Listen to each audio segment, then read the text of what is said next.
Hello বাংলার মানুষ, আসসালামু আলাইকুম। কি অবস্থা? আমি বর্তমানে আছি কাতারের অফিসিয়াল একটা এরিয়া বা আল কর্নার সিটি। আর আমি প্রতিদিন এই জায়গাত আমার ম্যাডামরে অফিসে নিয়ে আই। আর আজকে আমার একটা ছোট্ট একটা কাজ, প্রতিদিন সকালে ম্যাডামরে অফিসে নামিয়ে দিয়া আমি চেষ্টা করি আমি আজকে শেয়ার করবো আপনাদের কাছে। আমার কপিলর যান আমি ওই জায়গায় রাখিয়া প্রায় 3 কিলোমিটার দূরে আমি আটিয়া যাওয়ার লাগি প্রস্তুতি নিলাম। আর আপনারা বর্তমানে দেখরা কাতারের সবচেয়ে সুন্দর যে বিল্ডিংগুলা ওগুলা। আর আমি আটিয়া যাইতে যাইতে আপনাদের দেখাইমু যে রাস্তার ভিউগুলা কতটুকু সুন্দর। সব বাসা বাড়ির দুজন কোনো ফুল গাছ আইন থাকে তাইলে ভাই অবশ্যই লেবুর গাছ তাবো বুঝছেন। আর এই দেশের লেবু কিন্তু আমরা দেশের লাগা লম্বা লম্বা থাকে না, এই দেশের লেবু কিন্তু বুঝছেন ছোটো ছোটো গুল গুল বুঝছেন থাকে। তো মানে আপনারা যেটা দেখরা বুঝছেন এটা লেগে একটা ইন্টারন্যাশনাল স্কুল, মিডিয়াম স্কুল। আর এখানে বুঝছেন অনেক বাচ্চারা বুঝছেন লেখাপড়া করে। আর প্রতিদিন সকালে বুঝছেন এখানে অনেক বেশি ট্রাফিক থাকে।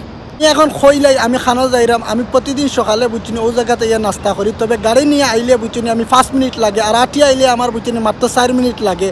তো আমি আর গাড়ি না নিয়ে বুঝছিনি আমি আটি যাইরাম। আর এটা বর্তমানে আপনারা দেখরা কি রেস্টুরেন্টের মানুষে বুঝছেনি কিলা খানি অর্ডার নিরা বা এখান থেকে নিয়ে মানুষের কিলা দিরা। কিছুদিন আগে এই পার্কটা বন্ধ আছিল, আর এখন বর্তমানে এই পার্কটা খুলিয়া দিছে। আর পার্কের ভিতর কিন্তু অনেক সুন্দর এবং অসাধারণ।